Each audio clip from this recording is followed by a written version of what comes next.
A reading from Matthew chapter 14, verses 22 to 33. Immediately he made the disciples get into the boat and go on ahead to the other side, while he dismissed the crowds. And after he had dismissed the crowds, he went up to the mountain by himself to pray. When evening came, he was there alone. But by this time the boat, battered by the waves, was far from land, for the wind was against them. And early in the morning he came walking towards them on the lake. But when the disciples saw him walking on the lake, they were terrified, saying, "It is a ghost!" And they cried out in fear. But immediately Jesus spoke to them and said, "Take heart, it is I, do not be afraid." Peter answered him, "Lord, if it is you, command me to come to you on the water." He said, "Come." So Peter got out of the boat, started walking on the water, and came towards Jesus. But when he noticed the strong wind, he became frightened, and beginning to sink, he cried out, "Lord, save me!" Jesus immediately reached out his hand and caught him, saying, "You of little faith, why did you doubt?" When they got into the boat, the wind ceased, and those in the boat worshipped him, saying, "Truly, you are the Son of God." Hear what the Spirit is saying to the church. Amen.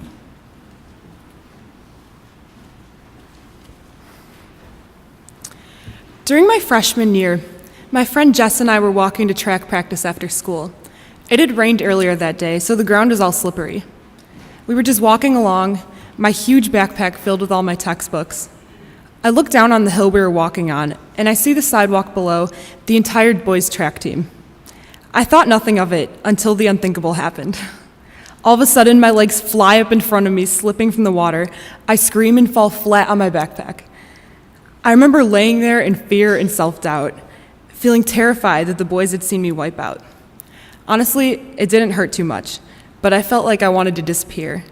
I felt unconfident and just really doubtful and unsure of myself. From the corner of my eye, I see Jess bending over to help me up, straining her face not to laugh. And looking back, it's kind of funny. I've learned to laugh at myself and realize that the track team probably didn't even see me. But in the moment, I remember feeling really dumb and insecure, just not comfortable with myself as an awkward and clumsy 14-year-old. I was feeling doubtful. I was like, come on, I really had to fall at the exact moment the whole team was walking by. This feeling of doubt and being doubtful normally isn't too pleasant.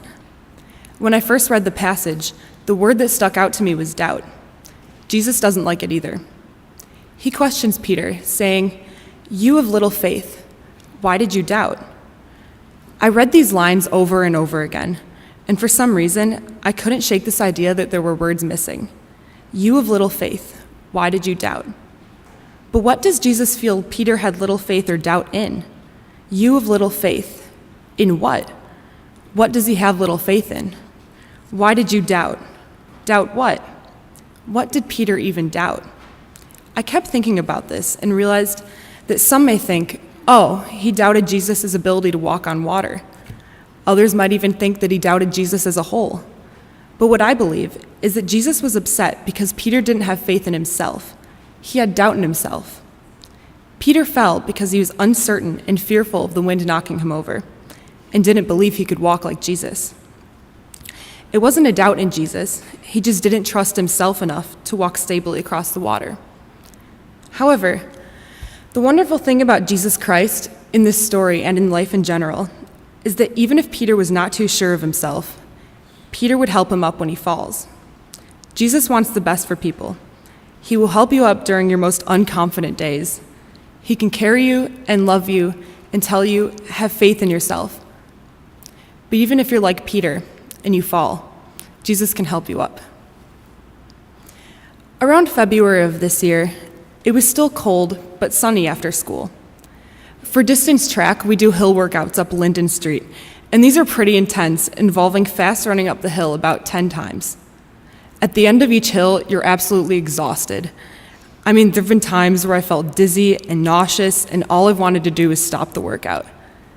On this particular hill day, my friend Jess and I were running. It was about our fourth hill in.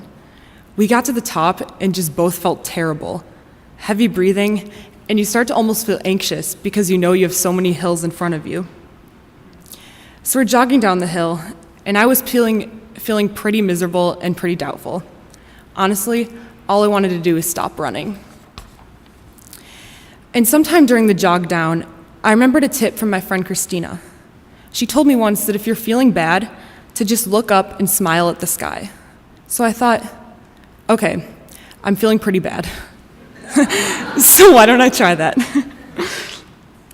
So I look up while still jogging next to Jess, and I see this perfect, bright, and crisp blue sky, and it felt just a little bit warmer from the sun.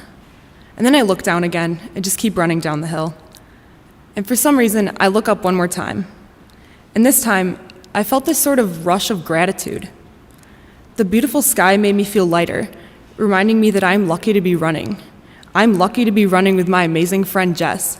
I'm lucky to see this beautiful sky, and I'm lucky to be alive. Something within me said, I can do this. I can finish this terrible workout. And I found this weird motivation out of nowhere. Jess turns to me and she says, Madeleine, I don't know if I can do this. I'm dying. And I said, but just look at the sky. It's beautiful. And we both finished the workout. I was still tired like usual, but I was more relaxed than ever before at the end of practice. And I still use this little trick today when I'm running, if I remember to.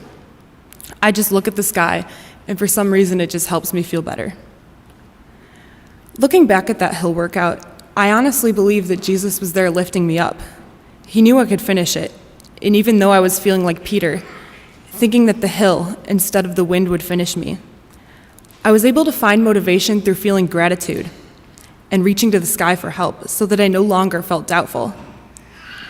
And I know that other people have challenges and tasks ahead of them much larger than running up a hill. But Jesus wants you to believe in yourself and have confidence in your decisions. But even if you simply can't, you can ask for help because Jesus wouldn't let you go. Maybe if I had prayed to Jesus when I wiped out in front of the track team, I would have felt a little more confident. But I guess you live and learn. Amen.